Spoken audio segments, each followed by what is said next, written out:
Vamos aplaudir o Senhor. Senhor, nós cremos que o Senhor é o Deus que realiza todas as coisas.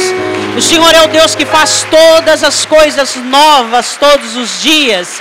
Nós te louvamos e te bendizemos, ó Deus Todo-Poderoso, pela ação do Senhor Jesus Cristo, do teu doce Espírito nas nossas vidas. Senhor, nós te louvamos pela semana, nós te agradecemos pelos teus projetos, ó Deus, inseridos sobre as nossas vidas. E nesta noite nós estamos aqui clamando e te pedindo que realmente o Senhor venha concluir a sua obra em nós, que nós nos tornemos mais e mais parecidos com o Senhor Jesus Cristo, que todos nós, à semelhança do grande carpinteiro, possamos ser carpinteiros do teu reino. Nós te pedimos em nome do Senhor Jesus Cristo, que nesta noite o Senhor venha formar carpinteiros, que o Senhor venha levantar, restaurar, reanimar os carpinteiros dos quais o seu reino foi colocado nas mãos deles. Pai Santo, em nome de Jesus, nós te pedimos para a sua glória.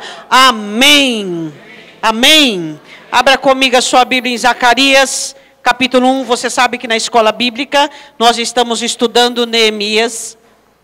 Ainda não chegamos em Neemias, estamos no pano de fundo, entendendo por que Judá chegou até o cativeiro. E nesta noite nós vamos falar de um período em que Judá estava no cativeiro e parte de Judá estava sendo liberto por Ciro.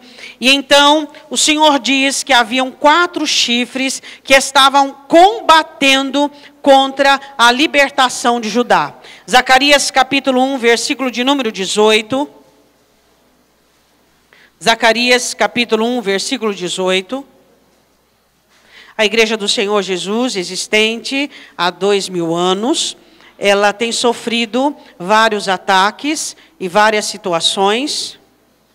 Zacarias capítulo 1, versículo 18.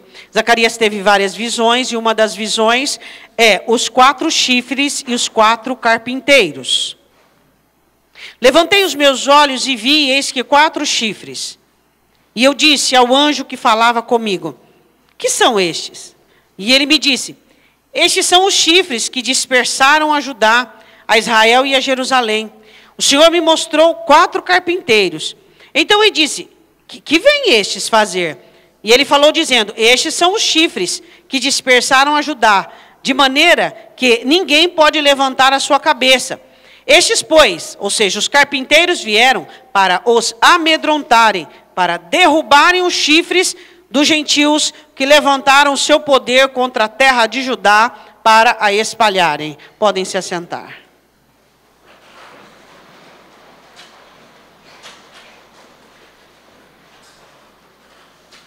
Zacarias tem algumas visões. E uma dessas visões, ele vê 4 chifres. Quando a Bíblia fala sobre os chifres, ela fala sobre a resistência e os ataques malignos sobre o reino de Deus. E Zacarias vê 4 chifres. E você pode olhar no texto e olhar o que os chifres vieram fazer? Os chifres vieram primeiro para dispersar. O que é dispersar? Separar. Depois, ele diz assim: os chifres vieram no versículo de número 21, para quê? Lê aí. Dispersar.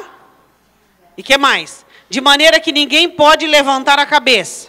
Ou seja, humilhação, abatimento e vergonha. Então o combate de Satanás contra Judá seria um combate para dispersar, lançá-los, tirar a unidade e a união deles e fazer com que eles se envergonhem, estejam abatidos e se humilhem. Mas qual é a função dos 4 carpinteiros? Qual é? Vê no versículo 21. Qual é a função dos 4 carpinteiros? Diga: 4 carpinteiros contra 4 chifres. Os 4 chifres vêm do inferno e de Satanás para dispersar, causar abatimento, vergonha e humilhação, quando o povo de Deus não consegue levantar a cabeça. E foi levantado os 4 carpinteiros para amedrontarem os chifres e derrubar os chifres. Tem carpinteiro aqui? Tem carpinteiro aqui? Que amedrontam os chifres e derrubam os chifres? Nós sabemos que Deus estava falando dos reinos contra Judá, e poderia estar falando também sobre Reino 1, Sinzai, Sambalá e Tobias, e poderia estar falando dos 4 carpinteiros, que foram Zorobabel, Josué, quem mais? Nós estamos aprendendo na escola bíblica, Esdras e Neemias. Só que eu não quero falar de Judá. Eu quero falar sobre os 4 chifres levantados na igreja e os 4 carpinteiros que Deus estabelece na igreja.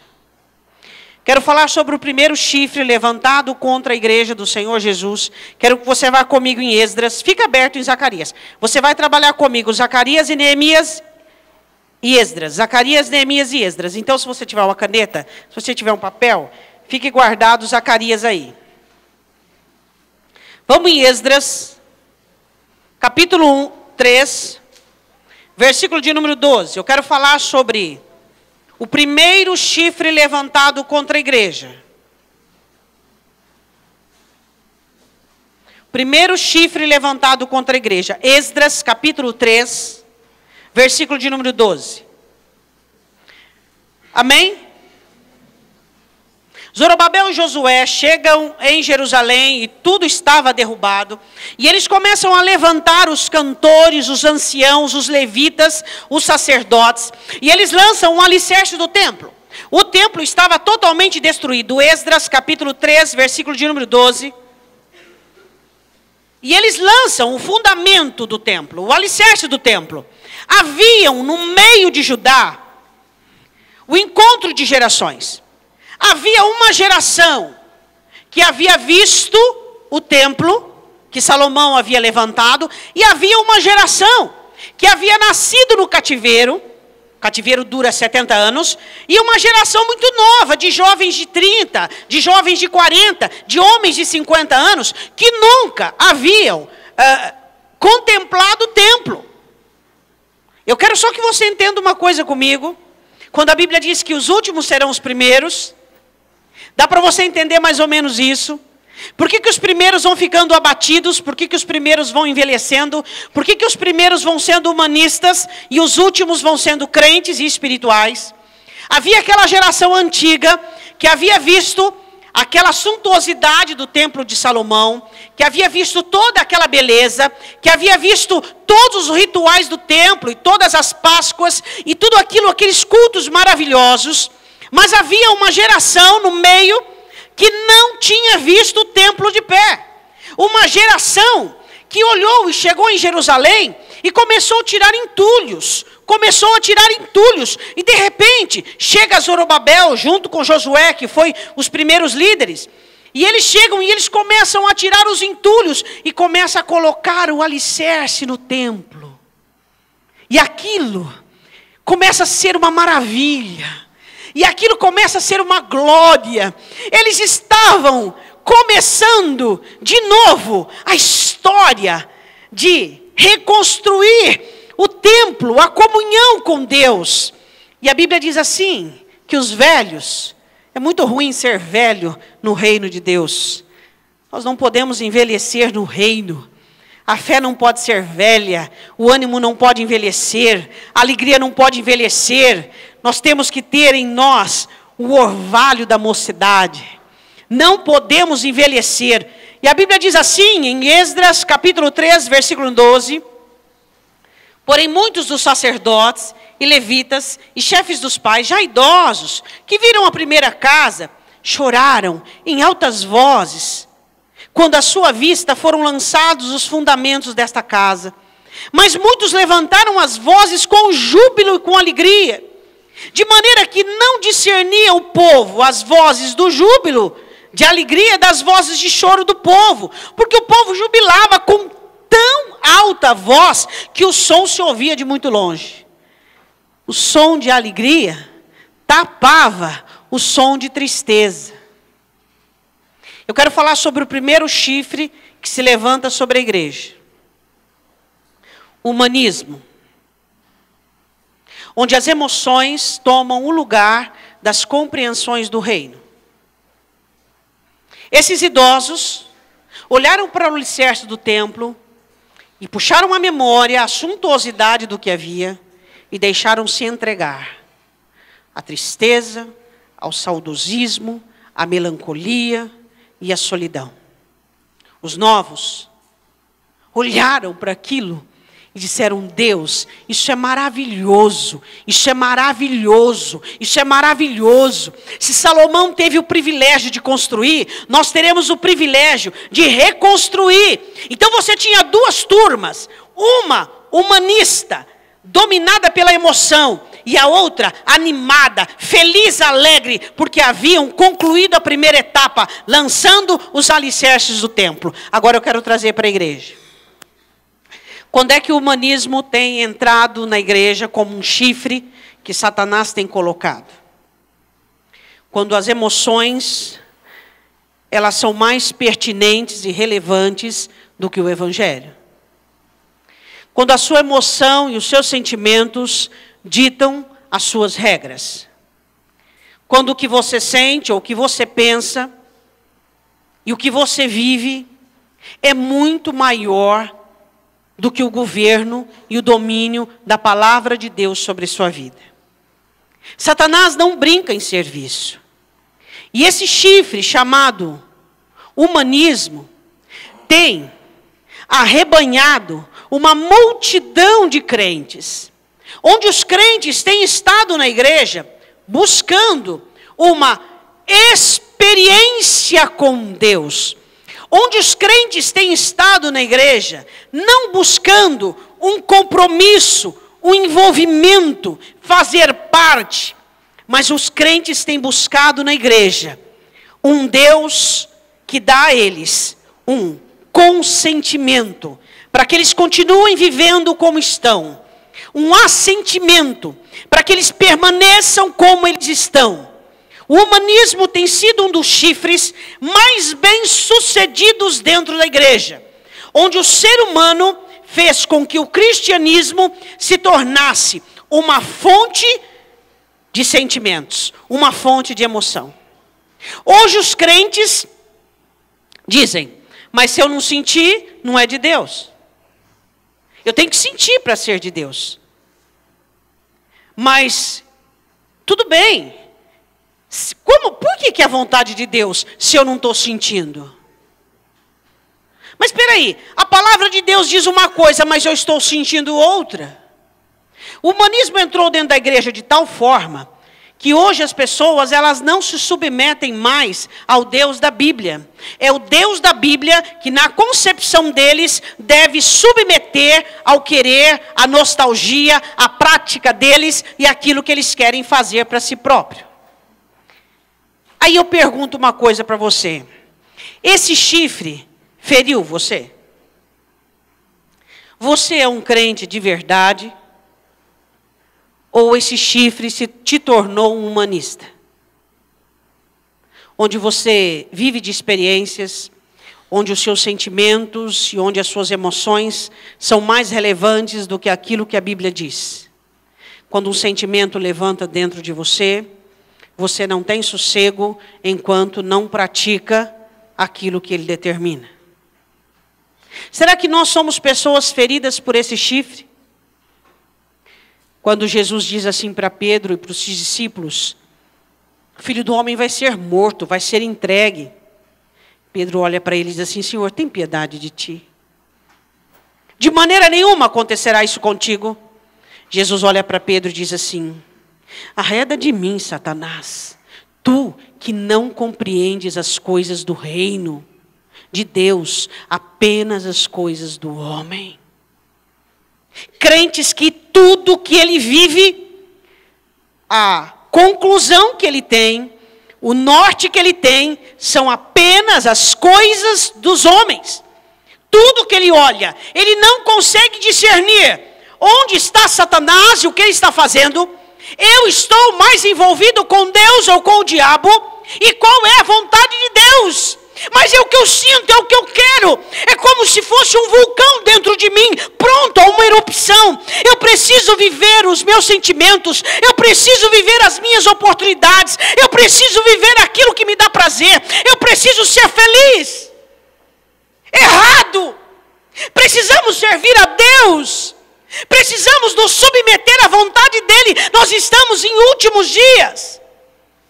Esse chifre do humanismo tem assolado a igreja de tal maneira, e os crentes vêm à igreja, e eles frequentam as igrejas, mas eles não mudam, eles continuam querendo trazer Deus para o seu mundinho, trazer Deus para a sua consistência. Esse chifre tem ferido muitas pessoas, e tem feito delas verdadeiros vassalos. Eu quero que você vá comigo em Zacarias. Quem são os carpinteiros? Zacarias capítulo 4. Quem são os carpinteiros que lutam contra o chifre do humanismo? Amém. Deus tem carpinteiros dentro do reino? A grande pergunta sua nesta noite deve ser: Senhor, eu sou um carpinteiro ou eu sou uma pessoa ferida pelo chifre? Os grandes carpinteiros que Deus tem levantado contra o humanismo dentro da igreja, onde as emoções, onde os valores têm sido corrompidos, onde as pessoas não conseguem entender. Os sacerdotes antigos e os anciãos antigos olhavam e tinham saudade da suntuosidade, saudade do bonito, saudade do perfeito, mas os jovens estavam felizes.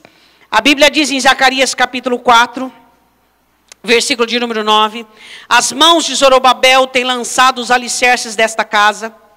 Era o período onde eles estavam chorando.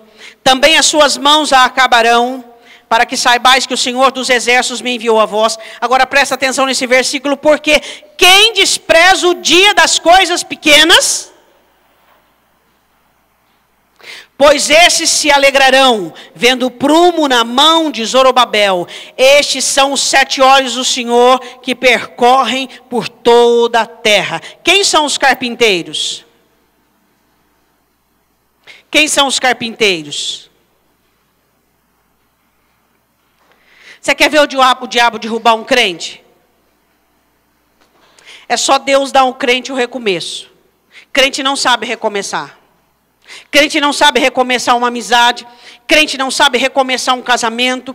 Crente não sabe recomeçar depois de uma queda. Crente não sabe recomeçar. Por isso que Jesus olhou para Pedro e disse: quando você se converter, Pedro só se converteu quando passou por um recomeço. Somos pessoas que temos sido incapazes de recomeçar. Quando falhamos, procuramos o quê? Um novo lugar, uma nova situação, novas pessoas. Por quê? Porque queremos recomeçar por cima. Recomeço fala de humilhação. Recomeço fala de coisas pequenas.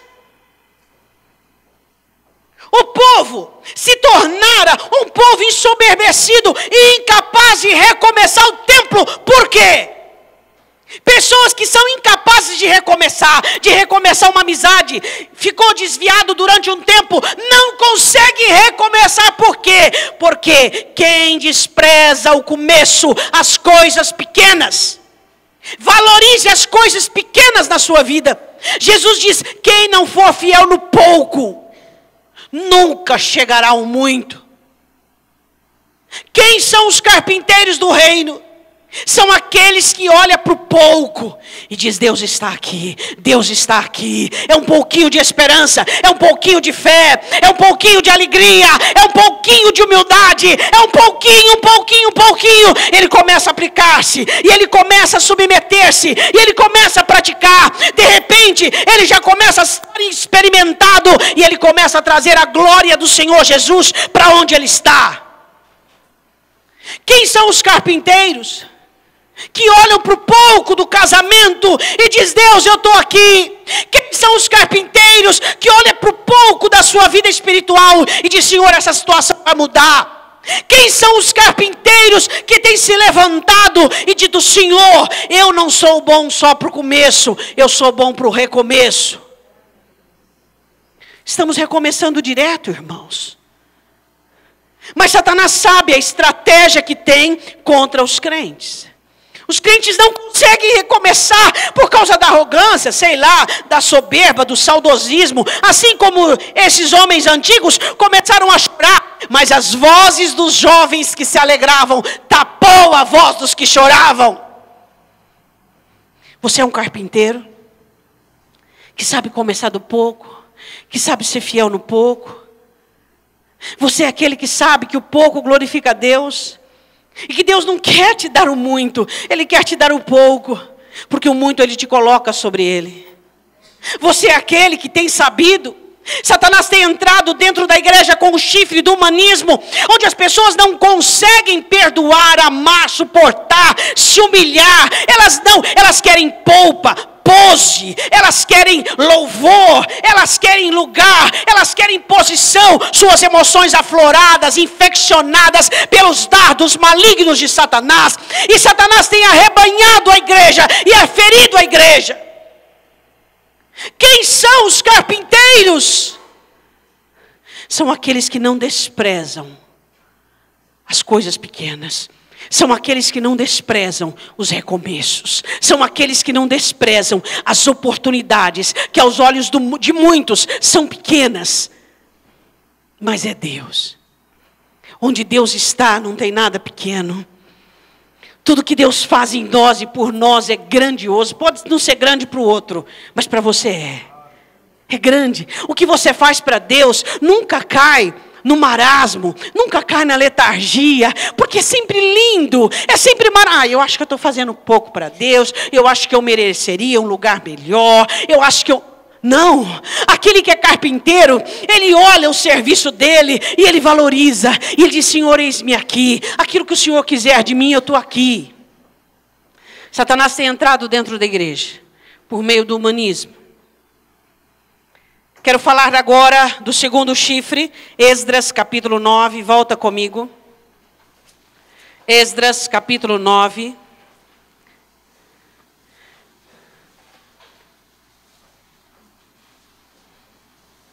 Versículo de número 1, 2 e 3. Quero falar do segundo chifre, que é o mundanismo. O mundanismo entrou dentro da igreja. Eu vou só falar uma coisa assim, bem boba, tá? Bem boba. Só para você. Pensou se a besta, um dos sinais da besta fosse o celular? Não estou falando que é nada disso. Mas você já pensou se fosse? Teria ou não teria sucesso nos crentes? Teria. Teria ou não teria? Então, vai ser uma coisa desse tipo. Bem camuflado, bem...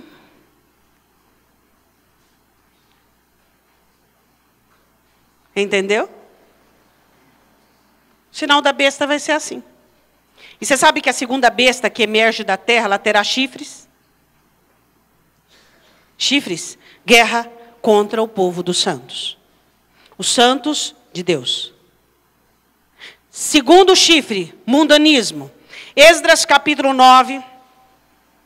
Acabadas, pois, essas coisas, chegaram-se a mim os príncipes, dizendo: o povo de Israel, os sacerdotes, levitas, não se tem separado dos povos desta terra. Oh, glória a Deus, nós temos que ser separados. Amém? Igreja, um povo separado.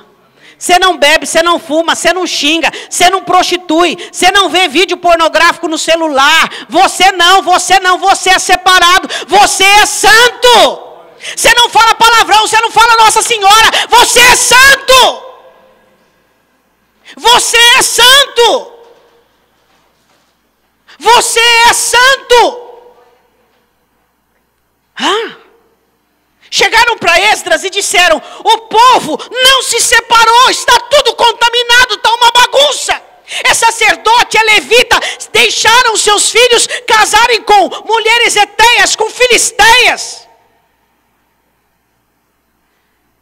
Estão seguindo as abominações dos cananeus, heteus, perizeus, jebuseus, dos amonitas, moabitas, egípcios, amorreus, porque tomaram as suas filhas para si, para seus filhos, assim se misturou a linhagem santa. Diga, você faz parte de uma linhagem santa. Amém. Nós temos jactância em sermos separados. Os homens do mundo cobiçam, os homens do reino de Deus não cobiçam. As mulheres do mundo são ociosas, paroleiras, maledicentes. As mulheres do reino de Deus são santas. Se misturou a linhagem, está tudo misturado. Aí ele diz assim: até os príncipes, magistrados, foram os primeiros nessa transgressão. Começou o problema lá de cima. E ouvindo eu tal coisa, rasguei as minhas vestes e o meu manto, e arranquei os cabelos da minha cabeça e da minha barba, sentei-me atônito, disse Esdras, e chorei. O apóstolo Paulo diz em Coríntios, que comunhão entre Cristo e Belial, que comunhão tem luz e trevas, que comunhão tem entre você e uma pessoa ímpia? Nenhuma. Que comunhão tem entre você e o mundo? Nenhum. Não tem comunhão, não tem comunhão, não tem comunhão, não tem comunhão. Se existe comunhão entre você e o mundo, é porque as trevas já se instalaram dentro de você. Porque as trevas nos rejeitam, as trevas nos rejeitam. Eu quero que você vá comigo em Esdras, capítulo 3.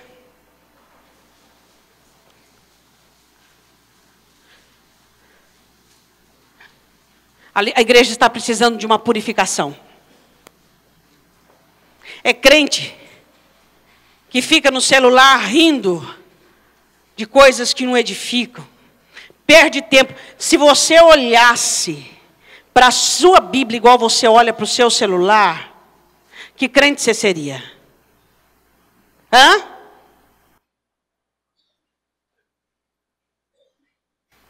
A igreja está precisando de uma purificação. O povo estava contaminado, a igreja está contaminada. O chifre do mundanismo entrou dentro da igreja. Qual a diferença de um crente e do ímpio? Qual a diferença de um crente e do ímpio, pastora?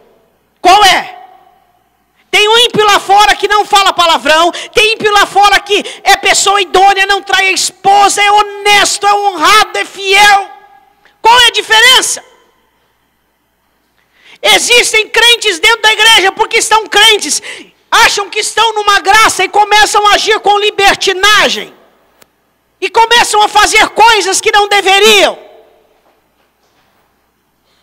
Se você acha que você é salvo e você pode abusar da graça, dá uma lida nas parábolas do Senhor Jesus e isso vai te esclarecer de uma maneira bem lógica e prática. Mundanismo. Está tudo misturado, Esdras. Está tudo misturado. Você é diferente. Você faz parte de uma nação santa. Hoje eu disse uma coisa na escola dominical. Você sabe por que no céu vai só a nata? Porque senão o céu ia chamar a igreja. Entendeu? O céu é só a nata. Jesus diz, poucos vão conseguir, poucos vão entrar, poucos. Por quê? Porque a igreja tem joio, tem trigo, tem velha criatura, tem bode, tem ovelha. O céu é apenas aqueles que definiram para suas vidas, eu quero ser de Jesus. Os céus são para aqueles que decidiram, eu quero ser de Jesus. E não tem mundo, e não tem religião, e não tem carne, não tem nada. Ele ama Jesus e quer servir Jesus.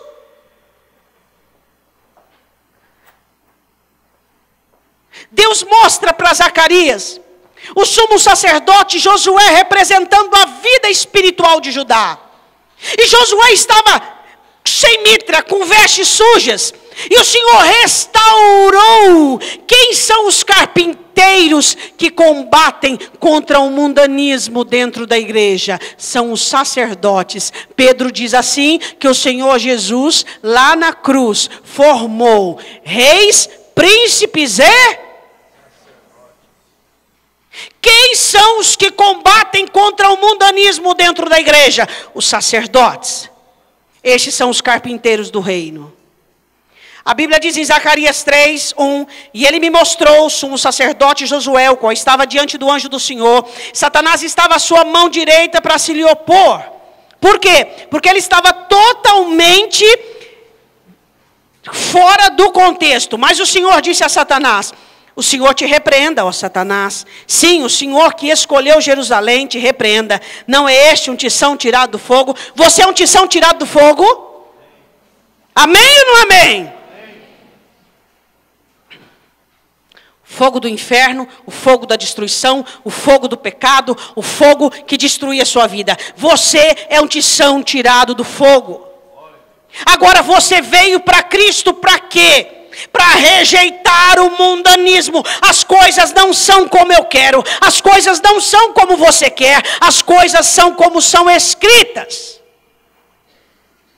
Os sacerdotes, então o Senhor mostra sacerdote Josué representando a vida espiritual de Israel. Então Satanás estava à sua direita para se lhe opor, colocando todas as atribuições negativas. Você sabia que todos os dias Satanás está diante do Senhor acusando você? Mas ele tem do que te acusar. Se ele não tem problema. Agora, duro quando ele tem. Ah lá, Senhor, ó, de novo, fazendo coisa errada no computador. Ah lá, de novo, Senhor, cobiçando. Ah lá, de novo, Senhor, com soberba. Ah lá, Senhor, de novo. Ele tem do que te acusar? Essa é a questão.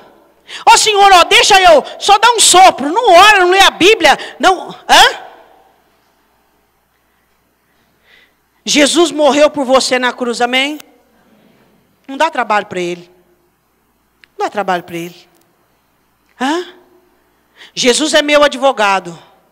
Só precisa de advogado quem tem demanda. Quando Pedro escreve isso, ele estava falando de uma oportunidade esporádica para a igreja. Mas o crente pega isso e faz de lema. Então eu vou pecar à vontade porque ele é meu advogado. É assim que funciona? Não! Não é assim que funciona. Temos que ser santos. Temos que ser santos. Porque sem santificação ninguém verá o Senhor. Qual é o chifre que está sobre a igreja, ferindo a igreja? O chifre do mundanismo, onde os carpinteiros sacerdotes se levantam para amar a palavra, para inserir a palavra, para buscar santidade e o compromisso. A Bíblia diz assim: Josué vestidos de vestes sujas, versículo 3 do capítulo 3 de Zacarias. Então respondeu aos que estavam diante dele, dizendo: tirai-lhe as vestes sujas. Quem sabe nessa noite o Senhor Jesus está dizendo para o anjo: tira a veste suja dessa filha, tira a veste suja desse filho, amém? Chega de pecado, chega de mundanismo, chega de servir a dois senhores, chega de estar com um pé no mundo e um pé na igreja. E Josué disse: eis que tenho feito com que passe de ti a tua iniquidade, e te vestirei de vestes finas. E disse eu: ponha-lhe uma mitra limpa sobre a sua cabeça. E puseram uma mitra limpa sobre a sua cabeça, e vestiram-no das roupas, e o anjo do Senhor estava em pé. Primeiro chifre contra a igreja: humanismo, onde tudo é emoção, tudo é o que o crente sente. Qual é? Os carpinteiros contra isso são aqueles que recomeçam, aqueles que amam as coisas pequenas, aqueles que aceitam os ofícios da parte de Deus, aqueles que não são pessoas ensoberbecidas, saudosistas. Qual é o segundo chifre? O mundanismo. Quais são os carpinteiros? Os sacerdotes. Terceiro chifre, volte comigo. Agora em Neemias capítulo 1. Zorobabel havia reconstruído o templo junto com Josué e alguns outros, mas a cidade estava sem muro. Não havia nenhum governo à altura para combater os inimigos e enfrentar. Pastora, tinha gente que queria, tinha muita gente que queria. Esdras foi antes de Neemias, ele queria reconstruir os muros. Não dava conta. Não tinha perfil. Não tinha perfil.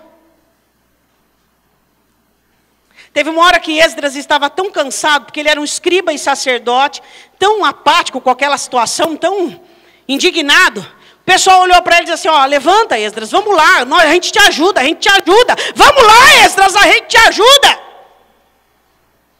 O terceiro chifre contra a igreja é o chifre do desgoverno. Falta governo. Falta governo. Falta temor, falta governo, falta disciplina. Esse é o terceiro chifre. As pessoas não temem mais a palavra, não temem mais as autoridades dignas como de Judas, que são os anjos. O povo não teme mais. Não teme a palavra, não teme falar, não teme fazer. O desgoverno é o terceiro chifre. Não havia quem encabeçasse a reconstrução dos muros. Quem ia confrontar contra Sanballat e Tobias? Quem estava à altura? Muitos quiseram ir. Quantas levas foram? De repente, Neemias estava lá em Suzã, a fortaleza, e chegaram para ele dizendo assim: nós precisamos de um governo. Nós precisamos de alguém que tema a Deus, alguém que faça para Deus, alguém que restaure aqueles muros, alguém que busque o bem de Jerusalém, alguém que obedeça a Deus, alguém que não se importe com o lado direito ou o lado esquerdo, alguém que não caia em conversa humana, alguém que tenha os próprios princípios e padrões, alguém que ama a Deus e a sua obra acima de tudo. É você, Neemias? Sim, sou eu. A Bíblia diz que chega um dos seus irmãos e diz para ele: a província, Jerusalém, está numa grande miséria. Uma grande miséria. Quem são os carpinteiros que vencem o chifre do desgoverno? Aqueles que olham para a miséria da igreja hoje. Uma igreja sem poder, sem autoridade, sem a ação do Espírito. Uma igreja que qualquer quilolitro e bolo distrai ela. Uma igreja que vive do jeito que quer. Vem na igreja, cultua a hora que quer, ora a hora que quer, lê a Bíblia a hora que quer e faz o que quer, quando quer e como quer. Essa é a igreja atingida pelo terceiro chifre do desgoverno. Uma igreja que Judas profetizou: Satanás levantará contra vocês e fará vocês se levantarem contra todas as autoridades constituídas por Deus, onde vai negar Jesus, o grande dominador. Esse é o desgoverno. Jesus não manda mais na igreja. Eu digo igreja em situação eclesiástica. Não a noiva dele. A noiva dele está intacta. A noiva dele é pura. A noiva dele é imaculada. A noiva dele é seleta. É um pouco de cada aprisco. Mas estamos falando da igreja em geral, onde a igreja só faz aquilo que quer e vive da maneira que quer. Esse é o terceiro chifre. Onde Satanás tem se levantado contra a igreja e tem colocado o desgoverno. As mulheres não são mais submissas aos maridos, os filhos não honram mais os seus pais. É um desgoverno geral. Filho fala com o pai de igual para igual, responde, maltrata, é mal educado. Um desgoverno geral. Não se tem respeito, não se tem obediência, não se tem reverência, não se tem. As pessoas querem ser mais do que as outras. As pessoas não veem a hora de oportunidade de puxar o tapete e buscar um momento para se evidenciar. A Bíblia diz em Neemias capítulo 1, versículo 1, as palavras de Neemias, filhos de Acalias, no mês de Quisleve, mais ou menos novembro e dezembro, isso foi no inverno.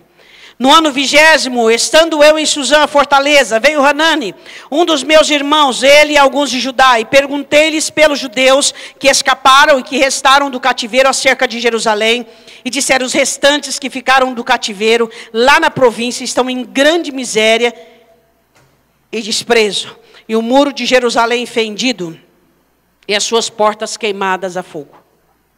Não tem quem encabece a situação. Pastor, a minha situação está assim, ó. Miséria, sem proteção. Cadê o governo? Está faltando governo. Está faltando autoridade espiritual. Está faltando posicionamento. Está faltando unção do Espírito Santo de Deus. Quero que você vá comigo em Zacarias.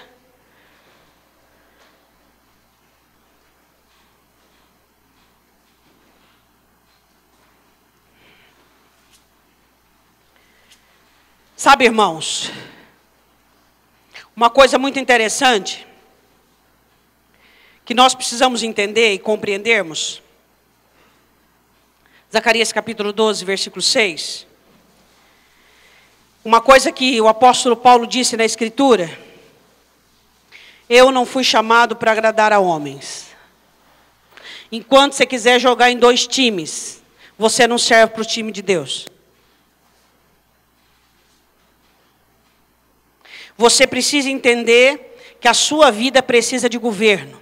Qual é o governo da sua vida? É a autoridade espiritual que você tem por meio da ação da palavra e do Espírito Santo, onde você coloca a sua vida nos trilhos, onde você coloca a sua vontade submetida à vontade de Deus, onde você coloca os teus desejos lá atrás e os princípios de Deus adiante.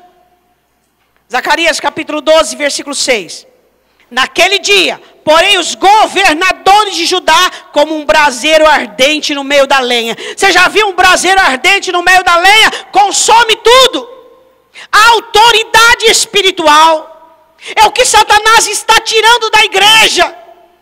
Hoje um pai não consegue mais orar sobre um filho, um cônjuge não consegue mais orar pelo outro, um crente não ora mais pela sua casa e pelo seu lar. Satanás está nadando de braçada, as pessoas estão vendo Satanás entrar, roubar, matar e destruir, e não estão fazendo nada. Eu levantarei governadores, e eles serão como braseiros no meio da lenha, e como um facho de fogo entre gavelas, entre gravetos. A direita e a esquerda consumirão todos os povos em redor, e Jerusalém será habitada outra vez no seu lugar, e em Jerusalém, versículo 8 de Zacarias 12, naquele dia o Senhor protegerá os habitantes de Jerusalém, o mais fraco dentre eles naquele dia. Será como? Será como? O mais fraco. Quando a autoridade do Espírito Santo reveste você, não tem seu passado, não tem seu pai, não tem seu pecado, não tem as suas limitações, você será como Davi.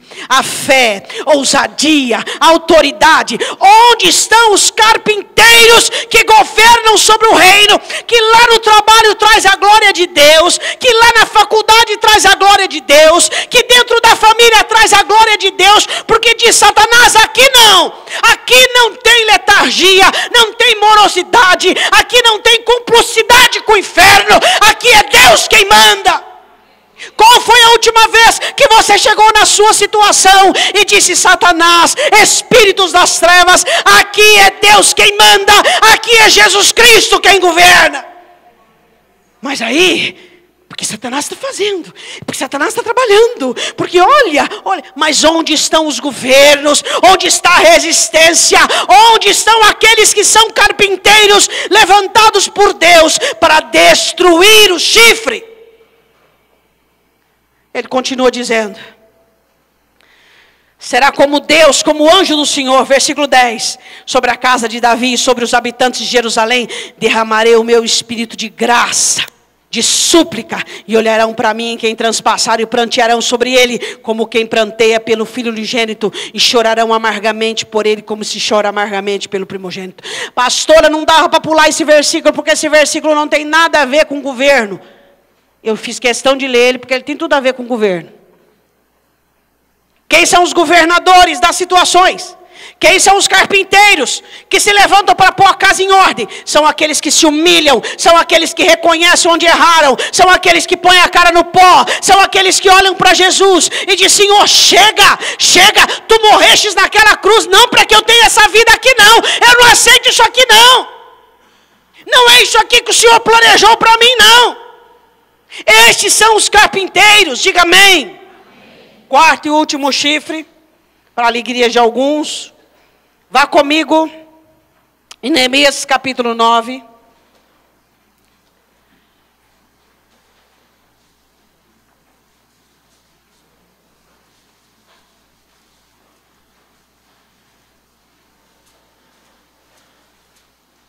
Eu quero falar do último chifre que se levantou contra a igreja. Qual o primeiro chifre? Humanismo. O segundo chifre? Mundanismo. Terceiro chifre? Desgoverno. Quarto chifre? E vamos dizer que ele feriu muitos. Vamos ver se você descobre. Eu não vou falar, mas vamos ver. Vai dar para descobrir pelo texto. Neemias capítulo 9. Vamos lá. Versículo de número 1 e 2, em primeiro lugar. Vamos lá. E no dia 24 deste mês, ajuramentaram-se os filhos de Israel com jejum, com saco, traziam terra sobre si. E a descendência de Israel se apartou de todos os estrangeiros e puseram-se em pé. Fizeram confissão pelos seus pecados e pelas iniquidades de seus pais. Vamos ver parte dessa confissão no versículo de número 21. Vamos lá? Vamos ver se você descobre qual é o quarto chifre contra a igreja. Presta atenção, que coisa mais linda. Ó, presta atenção. De tal modo, eles estavam recordando o que Deus fez. Os sustentasses, 40 anos no deserto, nada lhes faltou. As suas roupas não se envelheceram, seus pés não se incharam.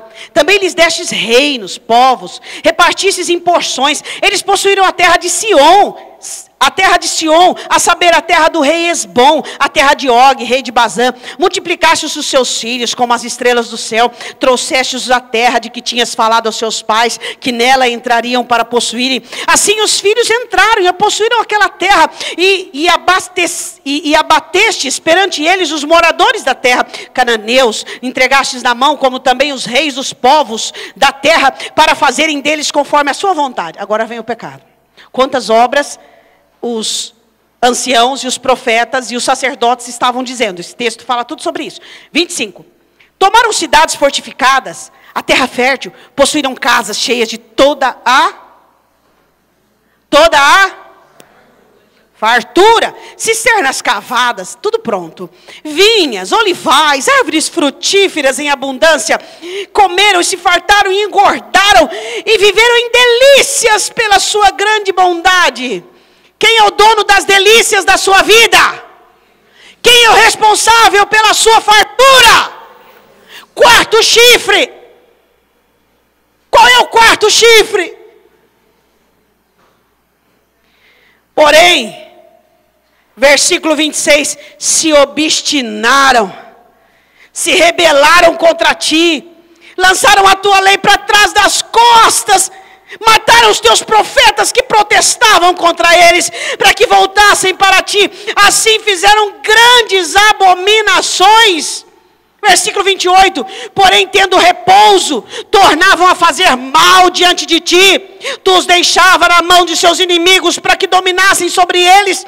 E se convertendo-se eles, clamando a ti, tu os ouvia. Desde o céu, segundo as tuas misericórdias, e o Senhor livrava. Versículo 29, e testificastes contra eles, para que voltassem para a tua lei. Porém eles se houveram soberbamente, não deram ouvidos aos teus mandamentos, mas pecaram contra os teus juízos, pelos quais o homem que os cumprir viverá.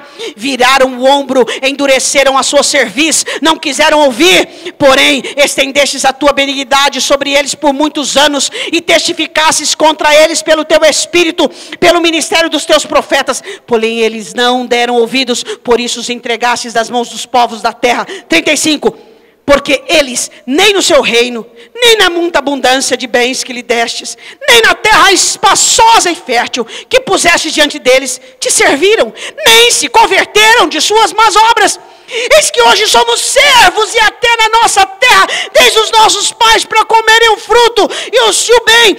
Eis que somos servos nela. Quarto chifre.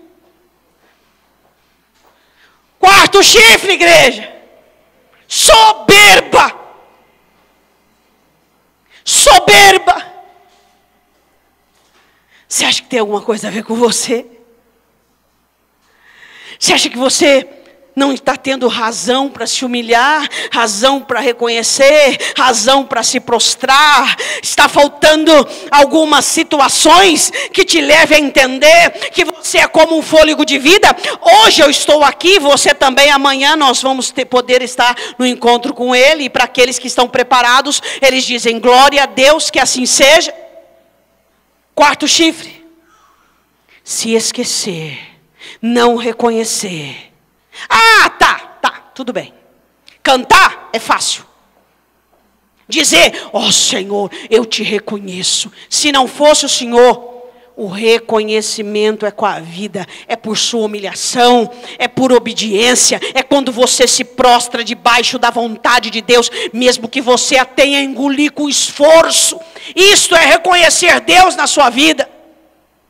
O quarto chifre é a soberba, onde os crentes acham que são alguma coisa, que possuem alguma coisa, que têm o monopólio de alguma coisa, porque eu tenho um dom. Quem diz que você tem dom? Dom nunca beneficia ninguém. Eu nunca fui beneficiada pelo meu dom. O meu dom beneficia os outros. Então, dá para montar ou subir em caixote de cebola? Talento é para os outros. Tudo que nós temos é Jesus Cristo. Se você é uma pessoa próspera e abençoada, é por causa dele. E você vai ter que dar conta de todo o vintém que veio na sua mão. Se você tem saúde, você vai ter que dar conta, é tudo dele. Quarto chifre, soberba. Sabe quando é que os crentes ficam soberbos? No conforto, nas delícias. Sabe o que o conforto tem que fazer com você? Fazer você ficar sem jeito. Você já ganhou um presente? Assim, que tanto você queria, que você ficou sem jeito? Você ficou totalmente sem jeito, sem jeito, sem jeito, sem jeito. Meu Deus, então. É assim que eu e você temos que ficar. Sem jeito. Sem jeito de gente que acha que é, sem jeito de gente que acha que tem, sem jeito de gente que acha que é sem Deus, sem jeito, sem jeito, sem jeito, mas com jeito de Jesus Cristo. Quarto chifre, soberba. A igreja acha que ela é sem Jesus, porque ela canta, porque ela lê a palavra, porque ela ora, ela acha que pode ter deixado o Jesus pobre de fora. O Jesus que montou no jumentinho de fora. A igreja só está atrás do Jesus que prospera, Jesus glorioso, Jesus glorioso. Paulo diz, não vos afasteis da simplicidade de Cristo. Você sabe por que Israel rejeitou Jesus? Por muitos motivos, um deles porque Jesus era pobre. Ele era carpinteiro, ele era filho de um carpinteiro, uma profissão muito humilde da época. Ele não veio com governo, ele não veio com suntuosidade, ele vai vir em glória, mas ele veio em humildade. Ele diz, eu não tenho onde dormir, eu não tenho onde dormir.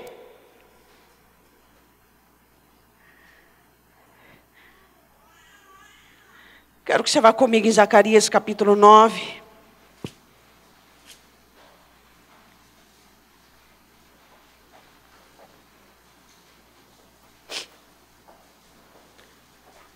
Versículo de número 9.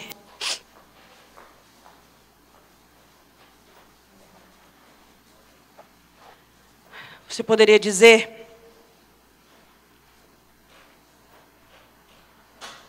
cumprimento de profecia.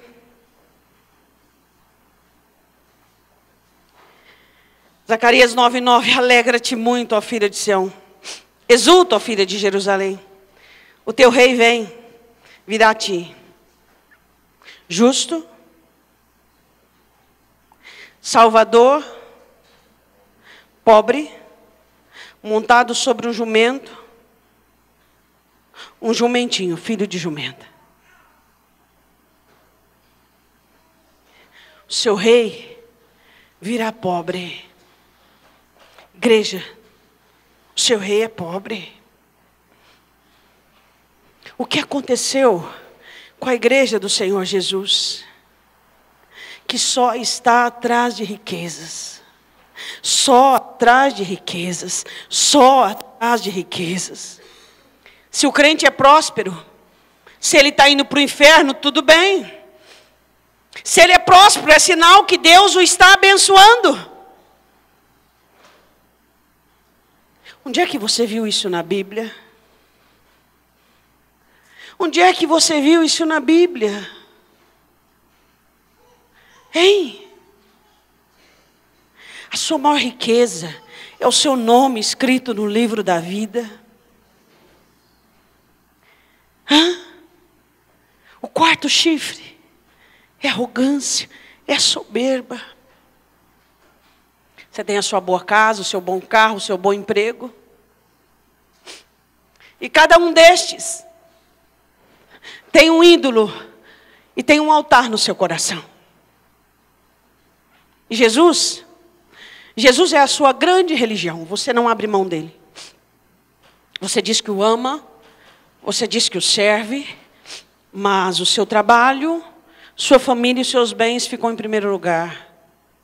Cumprindo a profecia das parábolas, e uma delas, um grande rei fez uma grande festa, e foi chamar o primeiro, o segundo e o terceiro, e todos eles se desculparam dizendo: eu comprei uma junta de boi, tenho que experimentar, trabalho, eu me casei e não posso ir família, eu comprei umas terras, e tenho que vê-las, posse. Soberba, você não tem nada, eu não tenho nada, ninguém tem nada, nem a vida é nossa, nem a vida é nossa, você não tem nada. O dinheiro não salva a sua alma. Seu trabalho não salva a sua alma. No céu você não vai ter família. Somente a família de Deus, que são os salvos. Então você está perdendo o céu por causa de filho, de neto. Você é bem ignorante, para não falar outra coisa. Você está perdendo o céu por causa de trabalho. Você está perdendo o céu por causa de dinheiro. Você está perdendo o céu por causa de profissão. Você está perdendo o céu por causa disso. Hein? Será que nós vamos perder o céu por causa de família? Será que nós vamos perder o céu por causa de propriedades? Será que nós vamos perder o céu por causa de trabalho? Olha para a sua vida. Olha para você, seja sincero. Ninguém está te ouvindo. O que Deus tem de você? Se não as migalhas do teu dia, as migalhas do seu coração, as migalhas do teu tempo, as migalhas do seu compromisso e da sua dedicação. Quantos aqui, o seu primeiro compromisso é com a família, outros é com o trabalho, outros é com a própria vida. Quantos de nós somos carpinteiros e entendemos que o nosso rei é pobre? E eu não vou levar nada daqui. E você não vai levar nada daqui. A única coisa que você vai levar são as obras que você fez para Ele. Suas obras vão te acompanhar. É a única coisa. Por isso Ele diz: não granjeai tesouros na terra, onde a traça e a ferrugem consome. Granjeai tesouros no reino dos céus. Você não vai levar nada daqui. Eu não vou levar nada daqui. Você está com a sua passagem marcada. Sua passagem já foi carimbada. O dia da sua partida já está definido. Será que você é consciente disso? O dia da minha partida já está marcado. Nós vamos nos encontrar com Ele. Precisamos encontrar com Ele como carpinteiros, que venceu o humanismo, o mundanismo, que venceu o desgoverno na terra e que venceu a soberba. Precisamos ser carpinteiros. A igreja que se gaba porque nunca houve tantos adeptos. Qual é o louvor disso? Quem de nós temos sido igreja? Quem de nós temos sido carpinteiros? E temos amedrontado os chifres, e temos derrubado os chifres que têm ferido o reino. Quem de nós temos sido carpinteiros, que temos lutado? Você diz assim: pastor, eu não quero nem saber do reino de Deus, eu quero saber do Deus do reino que me abençoa. Existe uma questão em Deus, que quem não faz parte da família dele, não tem nada a ver com ele. Você sabia disso? Se você não se interessa pelo reino, se você não ama o reino, se você não faz parte do reino, Deus não quer nada com você. E é justo? É ou não é justo? Eu acho muito justo. Não existe para Deus filhos simpatizantes. Não existe para Deus filhos descomprometidos. Os filhos são filhos, eles encabeçam, eles assumem, eles são carpinteiros que enfrentam chifres da humanidade, chifres do desgoverno, do mundanismo e da soberba. Eles abraçam o reino, eles são do reino. Eu quero que você vá comigo em Mateus capítulo 24, para nós terminarmos. Vá comigo em Daniel 7, primeiro, que está mais perto de você aí. Daniel capítulo 7. Daniel tinha uma visão de um quarto animal, onde havia um chifre que combatia contra o reino de Deus. Daniel capítulo 7, versículo de número 21. E eu olhava, e eis que este chifre fazia guerra contra os santos. A má notícia vem agora. O que está escrito aí? Ó, irmãos, eu vou dizer uma coisa para você. Tem coisa no reino que é difícil de ler e de ver. É difícil para mim ver os chifres fazendo guerra contra o reino e ganhando. Sabia? É difícil para mim ver o humanismo instalado na igreja, onde pessoas fazem o que querem e não o que Deus manda. É difícil para mim ver o mundanismo entrando dentro da igreja e as pessoas contaminadas com o mundo. É difícil para mim ver o desgoverno dentro da igreja, onde pessoas não assumem o compromisso da própria vida. É difícil para mim vendo as pessoas se esquecerem que Deus manda e que Ele é o dono de tudo. O que está escrito aí no versículo 21? Fazia guerra contra os santos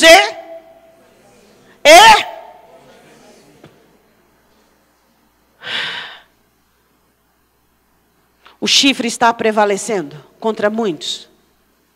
Muitos estão se mundanizando, se humanizando, muitos estão em desgoverno, muitos estão ensoberbecidos e não se humilham mais diante de Deus. Muitos. Versículo de número 25. E proferirá palavras contra o Altíssimo, e destruirá os santos do Altíssimo, e cuidará em mudar os tempos e a lei, e eles serão entregues na sua mão por um tempo, e tempos e a metade de um tempo. Mudará tempos e lei. Vá comigo agora em Mateus capítulo 24. Deus deu liberdade para Satanás tentar os crentes com os seus chifres. Não pense que Satanás levantou 4 chifres contra a igreja porque estava escondido de Deus e que Deus não pôde impedi-lo. Não pense isso.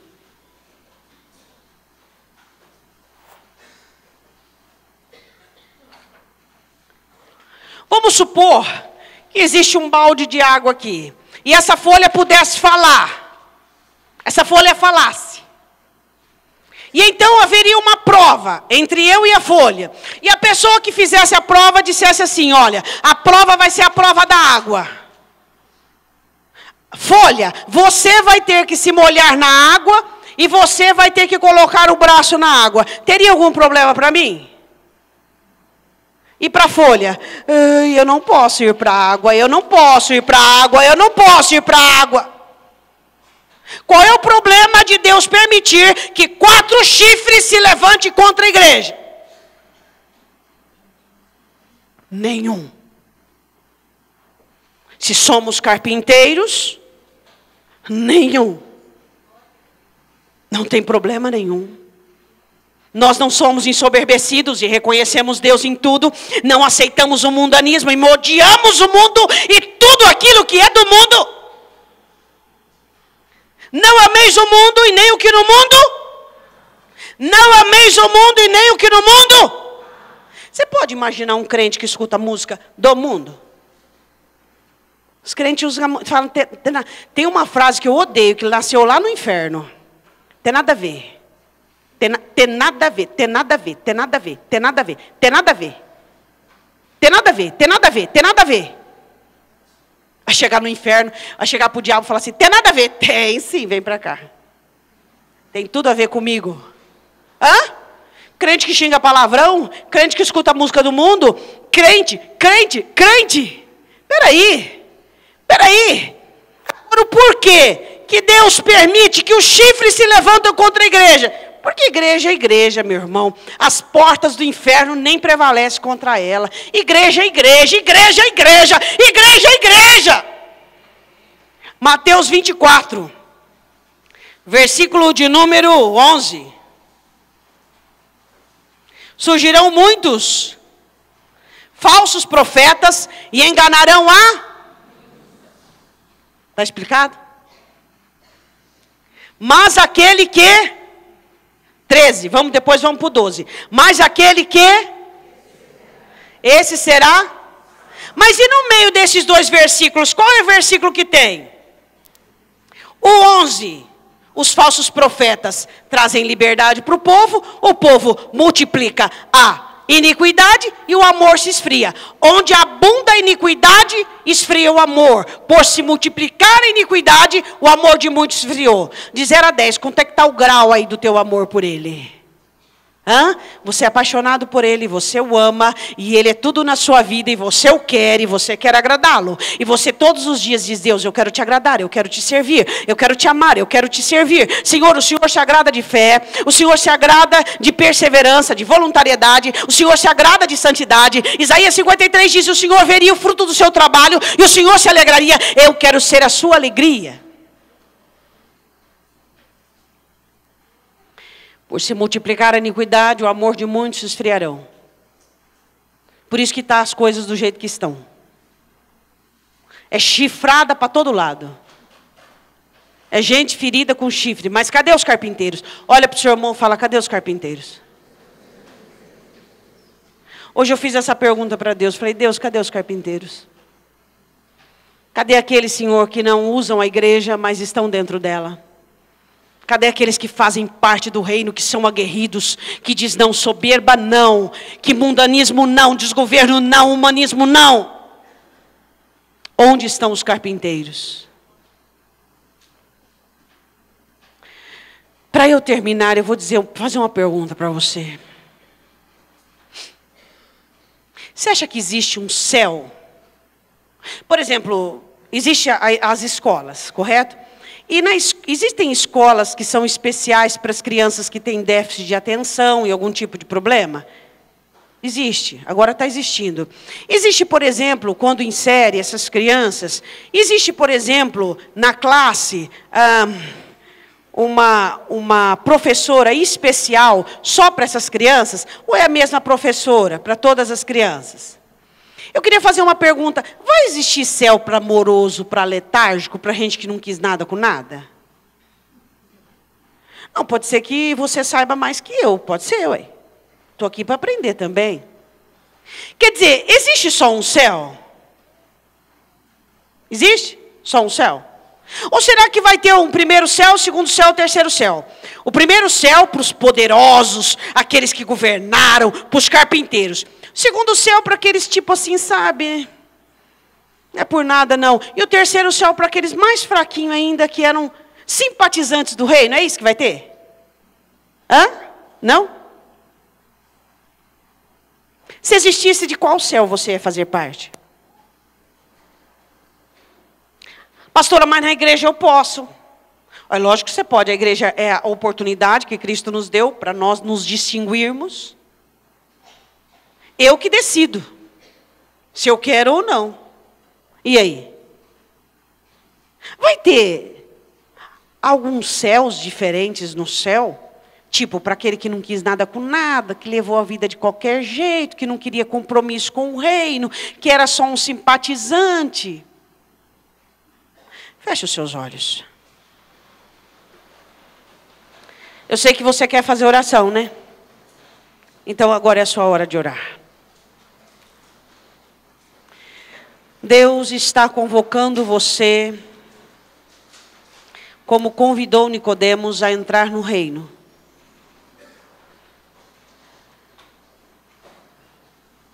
Quem de nós é carpinteiro? Quem de nós diz: Senhor, eis-me aqui nesta noite? O Senhor tem um chamado nessa noite, eu sei que não é para todos. Mas você que Deus falou com você, se quiser dobrar o seu joelho no chão, você diz: Senhor, eu quero o teu reino, eu quero o teu reino, eu quero viver para o teu reino, eu quero lutar pelo teu reino, eu quero servir o seu reino.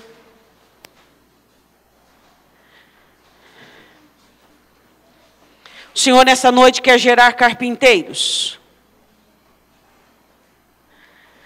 Senhor, onde estão os carpinteiros do teu reino? Carpinteiros que lutam contra O humanismo não são pessoas dominadas por seus sentimentos, por suas vontades e seus prazeres. São pessoas que se humilham diante de ti, reconhecendo que o Senhor é a grandeza de suas vidas. Onde estão os carpinteiros que lutam pela santidade do teu reino, que são avessos ao pecado, que não se conformam com o pecado, mas são lutadores e guerreiros contra o pecado?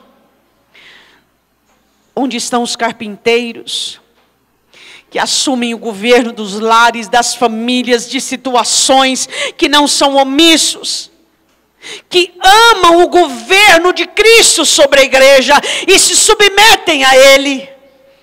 Onde estão os carpinteiros humildes, que sabem que tudo aquilo que eles têm pertence a Deus e eles são constrangidos?